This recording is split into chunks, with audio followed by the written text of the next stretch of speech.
బంధువులందరికీ నమస్కారం. దీపం జ్ఞాన రూపం. అందులో మనం మొన్న భాగవత దీపావళి గురించి, రామాయణ దీపావళి గురించి, ఉపనిషత్ దీపావళి గురించి తెలుసుకున్నాం. అట్లాగే మానవ శరీరం పంచభూతాత్మకమైందని, దీపం కూడా పంచభూతాత్మకమైందని తెలుసుకున్నాం.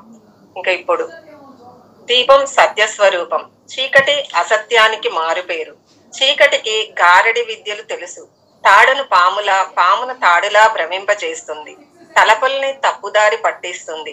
చీకటి మహాకర్కశమైంది. మనిషిని తాత్కాలిక అంధుడిగా మార్చేస్తుంది. ఆ కాసేపు ఎదురుగా దేవుడే ఉన్నా గుర్తించలేడు. చీకట్లో మనిషిలోని అసుర ప్రవృత్తి పదింతలు పెరుగుతుంది. మహామహా ఘోరాలన్నీ చీకటి పడ్డాకే జరుగుతాయి. కాబట్టే చీకటంటే అతనికి అంత భయం. ఆ కారు నలుపును మృత్యువు ముఖంలా ఊహించుకుంటాడు. అసతో మా సద్గమయ తమసో మా జ్యోతిర్గమయ మృత్యోర్మానమృతంగమయ అంటూ చెడు నుంచి మంచి వైపు, చీకటి నుంచి వెలుతురు వైపు, మృత్యువు నుంచి అమరత్వం వైపు తనను తీసుకెళ్లమని సర్వేశ్వరుడిని వేడుకుంటాడు. దీపారాధన సమయంలో దేవుడి ముందు దీపం వెలిగించేది పూజ గదిలోని చీకటిని తొలగించడానికి కాదు, మన మదిలోని అజ్ఞానపు మబ్బుల్ని వదిలించుకోవడానికి. మనుషుల స్వభావాలు దీపాల్లాంటివే. కొందరు వెలగని దీపాలు, తమోగుణానికి ప్రతీకలు. అంతరంగం నిండా అజ్ఞానమే. కొందరు గుడ్డి దీపాలు, రజోగుణ స్వరూపులు. జీవితమంతా జ్ఞాన అజ్ఞానాల దోబూచులాటే. కొందరు మాత్రం దేదీప్యమాన దీపాలు, సత్వగుణ సంపన్నులు. అచ్చమైన జ్ఞాన స్వరూపాలు వీళ్ళు. మరణం తర్వాత కూడా ఆత్మీయ బంధువులుగానో ఆత్మబంధువులుగానో 4 ఇళ్లల్లో పటాలై నిలుస్తారు, దీపాలై వెలుగుతారు. నరక చతుర్దశి నాడు పితృదేవతల కోసం యమదీపాలు వెలిగించే సంప్రదాయం పూర్వం నుంచి ఉంది. అవే వాళ్లకు స్వర్గానికి దారి చూపుతాయట. ఆస్తిపాస్తులు ఇచ్చినా ఇవ్వకపోయినా మనకంటూ ఓ జన్య చరిత్రను ప్రసాదించిన 3 తరాల పెద్దల్ని మనసారా తలుచుకోవడానికే ఇదో మంచి సందర్భం కూడా. 2, 4, 8, 16 ముంగిట్లో ఎన్ని దీపాలున్నా అందులోని ఏదో ఓ దీపంతోనే మిగిలిన వాటినంతా వెలిగించి ఉంటాం. ఆ దీపాలకు దీపమే ప్రదీపం. దీపం వెలుగుతుంది, ప్రదీపం వెలిగిస్తుంది. మనిషి ఏనాటికైనా ప్రదీపుడు అనిపించుకోవాలి. తాను బతకడమే కాదు, నలుగురిని బతికించాలి. ఆ నలుగురు మరో నలుగురిని బతికించేలా స్ఫూర్తినివ్వాలి. అప్పుడే అతని జీవితానికి సార్థకత. ఆకలితో ఉన్న వారికి అన్నం పెట్టి చూడండి. తృప్తిగా భోంచేశాక ఆ కళ్ళు జోడు దీపాల్లా వెలుగుతాయి. కష్టంలో ఉన్న వారికి సాయం చేసి చూడండి. గండం గట్టెక్కాక ఆ ముకుళిత హస్తాలు వెలుగుతున్న జ్యోతిని తలపిస్తాయి. ఓ 10 మందికి జీవనోపాధి కల్పించి చూడండి. వరుసగా కూర్చుని పనిచేస్తున్నప్పుడు ఆ శ్రమజీవులు దివ్యల సమూహంలా అనిపిస్తారు. బుద్ధుడి మహాభినిష్క్రమణకు ముందు ఆనందుడనే శిష్యుడు కన్నీళ్లు పెట్టుకుంటూ, స్వామి, ఇంతకాలం మీరు ఓ దీపమై దారి చూపారు. మీరు లేని భవిష్యత్తు మాకు చీకటిమయమే అంటూ పాదాల మీద పడ్డాడు.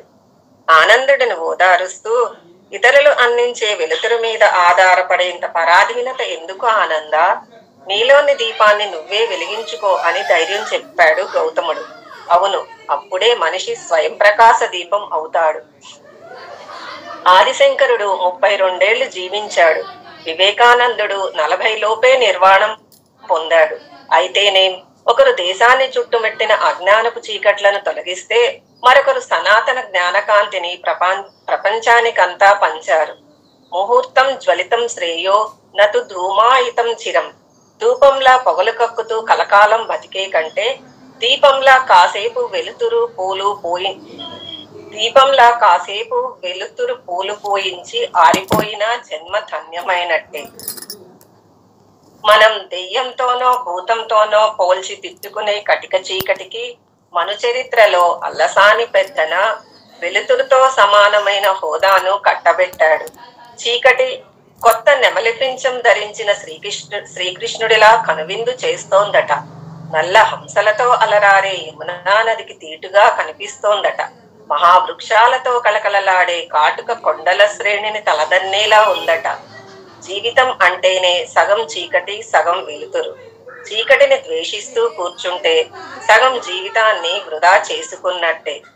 దీపం వ్యవధి కొన్ని గంటలు, బల్బు జీవితకాలం కొన్ని రోజులు. సూర్యచంద్రుల ఆయుర్దాయం మహా అయితే కొన్ని యుగాలు. ఆ తర్వాత అంతా చీకటే.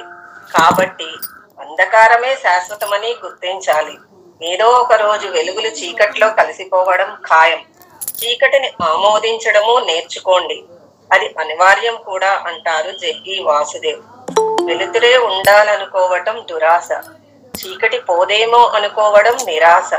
జీవితం చీకటి వెలుగుల సమాహారం. ఎవరికి తెలుసు, కొన్నిసార్లు తైలం నిండుకోవచ్చు, వత్తి కొండెక్కిపోవచ్చు, ప్రమిద చేజారిపోవచ్చు. కారణం ఏదైతేనేం, చీకటి అనివార్యం అయినప్పుడు ఆ మార్పును సవినయంగా స్వీకరించాలి. సుఖదుఖాలు కూడా చీకటి వెలుగుల్లాంటివి. సుఖస్యానంతరం దుఃఖం, దుఃఖస్యానంతరం సుఖం. నా నిత్యం లభతే దుఃఖం, నా నిత్యం లభతే సుఖం. ఆ సంక్షోభ సమయంలో ఆత్మవిశ్వాస దీపాన్ని వెలిగించుకోవడమే వివేకవంతుల లక్షణం. ఓ శిష్యుడు తన గురువు దగ్గరికెళ్ళి, స్వామి, వెలుతురు అంటే ఏమిటి అని అడిగాడు. దీంతో కాస్తంత దూరంలో ఉన్న ఆలయాన్ని చూపిస్తూ, అక్కడేం ఉన్నాయి నాయనా అని అడిగాడు గురువు. గోపురం, మహాద్వారం, గరుడధ్వజం, గర్భాలయం టకటకా చెప్పాడు శిష్యుడు. అంతేనా? ఆ గుడి ముందు కూర్చున్న యాచకుల్ని గుర్తించలేనంత కాలం నువ్వు చిమ్మ చీకట్లో ఉన్నట్టే, నీ చుట్టూ వెలుతురు సోకనట్టే అని జవాబిచ్చాడు గురువు. సమ్యక్ కాంతి అంటే అదే. దీపావళికి మనమంతా వెలిగించాల్సిన మానవతా దీపము అదే. ధ్యాన కాంతి.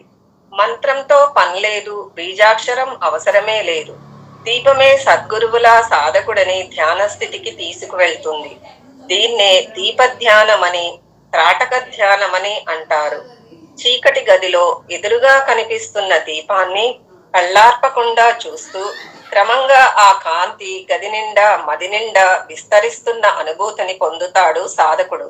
కొత్త ఆలోచనలు చుట్టుముట్టిన ప్రతిసారి దీపం ఆ చొరబాటును అడ్డుకుంటుంది.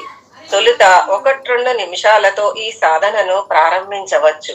సూర్యోదయ సూర్యాస్తమయ సమయాలు ఇందుకు అనువైనవని చెబుతారు. దీపధ్యానం వల్ల ఆలోచనల్లో స్పష్టత వస్తుందని, జ్ఞాపక శక్తి పెరుగుతుందని అంటారు. నిద్రలేమికి పరిష్కారంగానూ సూచిస్తారు. ఆ సమయంలో సుఖాసనం, వజ్రాసనం ఇలా సౌకర్యవంతంగా అనిపించే ఏ యోగ ముద్రనైనా ఎంచుకోవచ్చు.